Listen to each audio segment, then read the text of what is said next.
한국의 식당에서 음식을 주문하면 반찬이 거의 무제한으로 나오고 전부 맛있다. 하지만 일본에서는 정말 작은 것 하나라도 값을 지불해야 한다. 이 영상은 인터넷에서 해외 네티즌들이 일본에서는 절대 경험할 수 없는 한국의 것들, 외국인들이 한국과 일본에서 느낄 수 있는 차이점들 등의 일부 내용입니다. 나는 동양학을 전공해서 일본의 게이오 대학에서도 유학을 했고 한국의 서울대학교에서도 공부를 했어. 한국의 대중교통이 일본보다 훨씬 저렴해. 도쿄에 있을 때는 출근할 때 보통 매일 5,000원 이상이었지만 한국에서는 2,500원 정도면 해결되었어.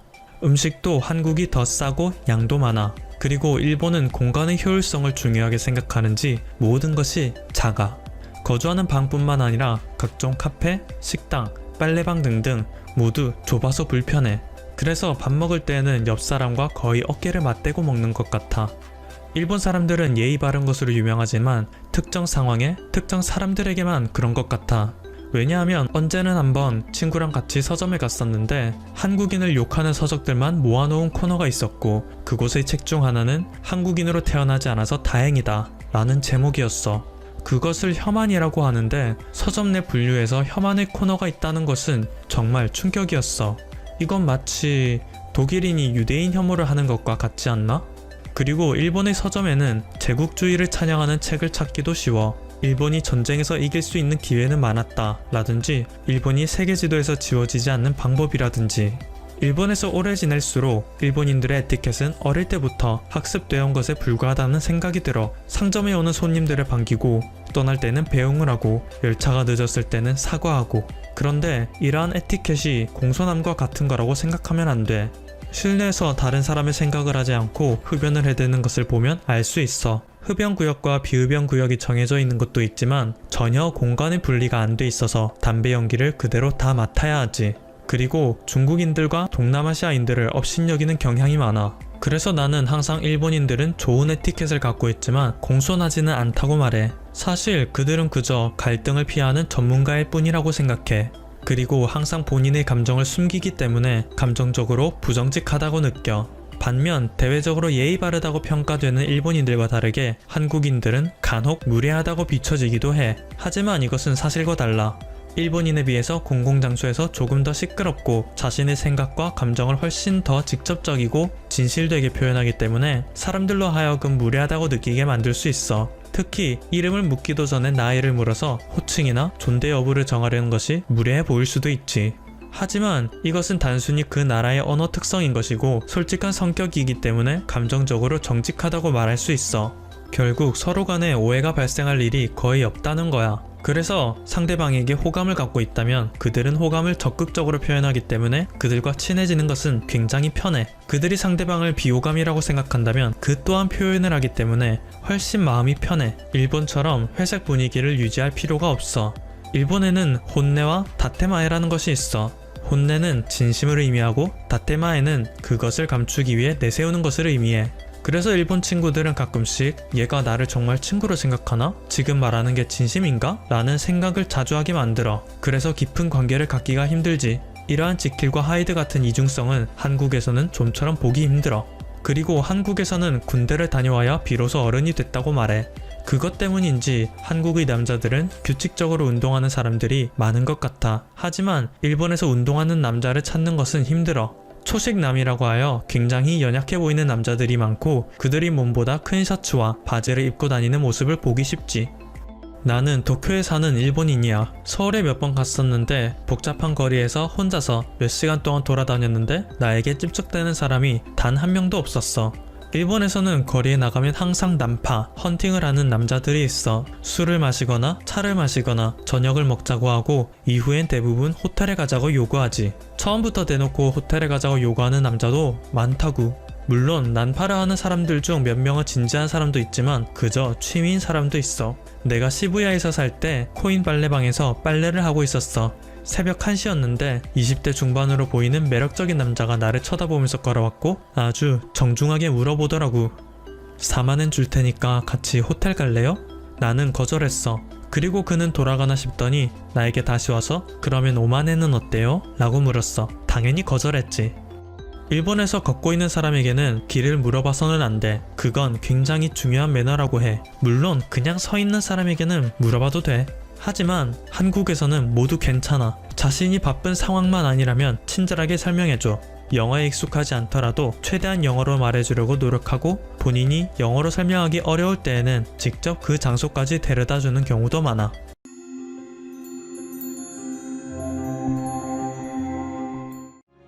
한반도 말고도 대한민국에 힘이 미치는 영토가 생길 수 있을까? 이것에 대한 답은 남극에 있다는 말이 있습니다. 세계가 남극에 관심을 가지고 있습니다. 아직 누구에게도 속해 있지 않은 땅이지만 그 크기는 한반도 면적의 60배, 전 세계 대륙 면적 중에 5번째로 큰 대륙입니다. 뿐만 아니라 남극에 속해 있는 자원은 그 상상을 초월한다고 하죠. 또한 미지의 대륙으로 불리고 있기 때문에 전 세계인들이 한 번쯤은 방문해보고 싶어하는 곳이기도 합니다. 이렇게 중요성이 높은 남극이 현재는 어느 국가도 그 소유권을 주장할 수 없는 것이 국제적으로 인정된 약속입니다. 하지만 점점 자신이 권리가 있다고 주장하는 국가가 생기기 시작합니다. 지금까지는 남극 조약이 체결되면서 인류 모두가 소유한 자산으로 협약이 이루어져 있는 상태입니다. 하지만 영국, 프랑스 등 일부 국가들은 남극의 일부를 자국의 영토라고 주장하기도 하죠. 이렇게 하다가는 정말 소유권이 생기는 국가가 생기는 것이 아닐까 하는 의문이 듭니다. 그렇다면 대한민국도 이러한 경쟁에서 뒤처져서는 안 되겠죠. 과연 남극 대륙에 대한민국의 영토가 생길 수 있을까요? 세계 정세는 어떻게 변화될지 아무도 모르고 지구온난화로 인한 기후변화 역시 남극의 가치를 높여주면서 점점 남극에서의 치열한 영유권 분쟁이 예상되는데요. 현재 상황에서 할 수 있는 최선은 대한민국을 대변하며 점유하고 있는 것입니다. 이에 맞춰서 현재 대한민국 정부가 남극에 대대적인 투자를 진행하면서 남극에도 대한민국의 영토가 생길 수 있을지 국민들의 관심이 집중되고 있습니다. 현재 전 세계 30여 개국에서 연구 목적으로 남극에 수많은 연구기지를 짓고 운영하고 있습니다. 이 국가들은 양질의 활주로와 첨단시설 그리고 편의시설 등을 갖추고 경쟁적으로 연구시설을 운영하고 있습니다. 심지어 미국은 남극 기지 안에 스타벅스, 이탈리아는 피자 전문 요리사까지 있다고 합니다. 대한민국도 이에 질세라 현재 많은 투자를 하고 있습니다. 현재 대한민국은 총 2개의 남극 기지가 있습니다. 바로 세종기지와 장보고기지 2곳입니다. 이 숫자가 적은 것은 아닙니다. 남극에 2개 이상의 기지를 운용하는 나라들은 10여 개 정도밖에 되지 않는다고 하니 대한민국의 남극에 대한 의지가 남달리 느껴지는군요. 한국은 1988년 세종과학기지를 시작으로 2002년 북극 다산기지, 2014년 남극 대륙 동쪽에 장보고 내륙기지를 세웠고 최초의 생선인 아라온호도 진수하여 극지 탐험 인프라를 갖췄습니다. 먼저 대한민국의 최초의 극지역 연구기지인 세종기지는 남미의 칠레 푼타 아레나스에서 도착할 수 있는 킹 조지 섬에 건설했습니다. 그리고 두 번째 기지인 장보고 기지는 호주 시드니에서 호바트라는 도시를 경유해서 갈 수 있는 지역에 완공됐죠. 장보고 기지는 남극 대륙에서 떨어진 킹 조지 섬에 지어진 세종 기지와는 다르게 남극 본 대륙에 지어진 첫 번째 기지입니다. 나름 최근에 건설된 만큼 시설이 매우 좋다고 하죠. 이렇다 보니 이웃 이탈리아 기지에서 자주 방문을 한다고 합니다. 이런 노력과 투자를 통해 과학기술적 성과도 내고 있습니다. 극지연구소는 북극 상공 제트기류의 하강이 미국 북동부의 폭설을 불러왔다는 커튼 이펙트를 최초로 발견했습니다. 또한 남극 빙하가 얼마나 빨리 녹고 어떻게 이동하는지 연구하여 해수면 변동을 예측하고 남극 미개척 내륙에 우리만의 탐사 루트를 찾는 K루트 탐사에도 나서기도 했죠. 이뿐만이 아닙니다. 대한민국의 남극 개발에는 첫 쉐빙선인 아라온호의 항해 능력도 함께했습니다. 1m 두께의 얼음을 연속적으로 깨면서 시속 5.4km로 항진할 수 있도록 설계되었죠. 꽁꽁 얼어붙은 극지에서 이런 성능을 발휘하려면 선체도 무쇠 덩어리처럼 튼튼해야 합니다. 일반 철판이 아니고 고강도 특수강을 사용한 4cm 두께의 앞머리 부분은 군함의 철판 두께인 2cm를 상회하죠. 아라온호는 쉐빙선이면서 해양 연구선 역할도 합니다. 하지만 아쉬운 점도 있습니다. 바로 직접 외부와 통할 수 있는 활주로가 없다는 것입니다. 특히 대한민국은 활주로를 다른 나라에게 빌려야 하기 때문에 사시사철 기지의 출입이 불가능하고 이웃 국가들에게 인프라를 의존하고 있는 상황인데요. 따라서 접근성이 어려워 대원들의 생필품 반입이 쉽지 않다고 합니다. 이를 위해서는 타국의 활주로를 이용해야 하는데 타국의 항공기와 시설을 이용할 경우 1인당 28kg의 화물만 반입할 수 있다고 하니 고생이 이만저만이 아니라고 합니다. 때문에 한국 정부는 2012년경 장보고 기지에 1.8km 길이의 활주로를 지어 소형 제트기 여객기 등 모든 항공기가 사시사철 이용 가능한 시설을 만들려고 했습니다. 하지만 2016년 해수부에서 운영 및 유지 비용 부담으로 건설 사업을 포기했다고 전해집니다. 그리고 이렇게 대한민국이 뜸을 들이고 있는 사이 인근의 이탈리아 측 남극 기지에서 활주로를 짓겠다고 하면서 더 이상 활주로를 지을 명분이 사라져버리게 되었죠. 하지만 최근 국내 언론 보도에 따르면 다시 우리나라에서는 인공위성 장비를 이용해서 사시사철 이용 가능한 길이 1.8km의 활주로 부지를 찾는 연구를 진행하고 있다는 보도가 나왔습니다. 현재 남극에는 1년 내내 사용이 가능한 활주로는 전무한 상태입니다. 따라서 이는 대한민국에게는 비중 있는 프로젝트이기도 합니다.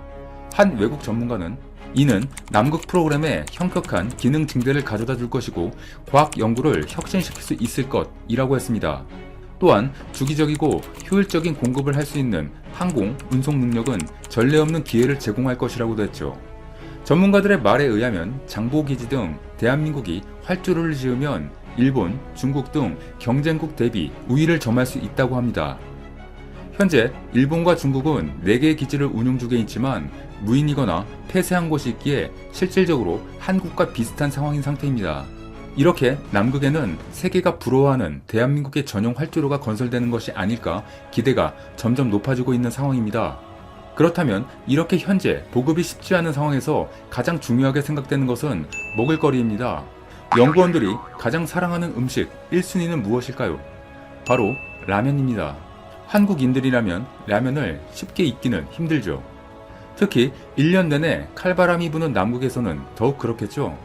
우리는 라면이 너무너무 먹고 싶을 때 편하게 집 앞의 편의점에서 사오거나 마트에 가면 됩니다만 남극의 상황은 조금 다릅니다. 한국에서는 지극히 평범하고 일상적인 대형마트 쇼핑, 온라인 구매, 집 앞 편의점도 남극에는 존재하지 않습니다. 오로지 사전에 철저히 계획하고 준비한 것들을 외부로부터 보급받아서 지내는 수밖에 없죠. 그래서 활주로가 없어서 화물 중량에 제한이 있는 한국은 조금 아쉽다는 말이 나오고 있는 것이죠. 특히 장보고 기지는 가장 가까운 나라인 뉴질랜드와 4,300여 킬로미터, 가장 가까운 기지인 미국 기지와도 400여 킬로미터 떨어져 있어서 고립이나 다름없는 생활을 한다고 합니다. 식자재, 연구장비, 연료, 기지 유지 물품 등을 제때 무사히 보급받는 것이 장보고 기지의 1년 월동 생활과 직결된다고 합니다. 특히 오랜 기간 보관하고 먹어야 하기 때문에 남극에는 장기 보관이 가능한 음식물이 많이 전달됩니다. 통조림이나 건조식품은 말할 것도 없고 고기나 김치 등 필수 음식들은 얼려서 오게 됩니다. 라면의 경우는 어떨까요? 라면에도 유통기한이 있다는 것은 다들 아시죠? 라면의 유통기한은 6개월에서 1년으로 생각보다 짧습니다. 이렇게 보급을 받다 보니 기지에서 먹는 라면 중 유통기한이 지난 경우가 상당히 많다고 합니다. 그렇다고 라면을 포기할 수는 없겠죠. 다행히 라면 제조사의 말에 의하면 라면의 소비기한은 유통기한보다 길기 때문에 특별한 이상이 없다면 몇 달은 먹어도 된다고 하네요. 또한 남극의 특성상 기지에서는 신선한 채소가 귀합니다. 그렇다고 기지 주변을 아무리 둘러봐도 농사를 짓거나 채소를 사올 만한 곳도 없습니다. 그래서 장보고 기지는 채소를 기를 수 있는 곳을 만들었죠. 식물 공장이라고 부르는 작은 공간을 마련해서 수경 재배로 쌈채소를 키우고 있습니다. 상추, 깻잎, 무순 등 종류가 많지는 않지만 녹색이 간절할 때 대원들의 밥상에 오르고 있습니다. 이렇게 남극에서는 많은 연구자들과 그들의 노력으로 대한민국의 영향력을 넓혀가고 있는 중입니다. 점유가 중요한 것을 알고 있는 것이죠. 특히 일부 전문가들은 세계 패권국들이 남극에서 벌이고 있는 총성 없는 전쟁에서 대한민국도 패권의 주도권을 쥘 수 있는 국가 중 하나가 될 수 있을 것이라고도 했습니다. 이를 위해서는 더욱 영향력을 키우기 위해 남극 연구에 더 많은 국가적인 투자가 이루어져야 한다는 의견이 나옵니다. 또한 전 세계 각국의 엘리트 연구자들도 모이는 만큼 그들과의 교류도 많아져야 한다고 하죠. 이제 저의 생각이자 결론입니다. 대한민국은 인프라 건설의 최강국입니다. 또한 남극 대륙은 아직 개발되지 않은 복공과 같은 곳이라고도 하죠. 그럼에도 우리나라 정부가 그동안 남극에서의 대대적인 투자를 주저하는 사이에 다른 국가들이 경쟁적으로 인프라 건설을 확대해 나가며 남극 대륙에서의 패권을 넓혀가고 있는 상황입니다. 이런 상황에서 우리도 하루속히 남극 활주로 건설 투자를 통해 그들보다 한 발 앞지를 수 있는 기회를 가졌으면 합니다. 미리미리 준비한 사람만이 그 결과도 먼저 가져가게 될 것이니까요. 지금도 극 지역에서 고생하고 계신 많은 연구자분들과 관계자분들이 더욱 안전하고 건강하시길 바랍니다. 이상 이슈트래커였습니다. 끝까지 영상을 시청해주셔서 정말 감사드립니다. 더 좋은 영상으로 찾아뵙겠습니다. 감사합니다.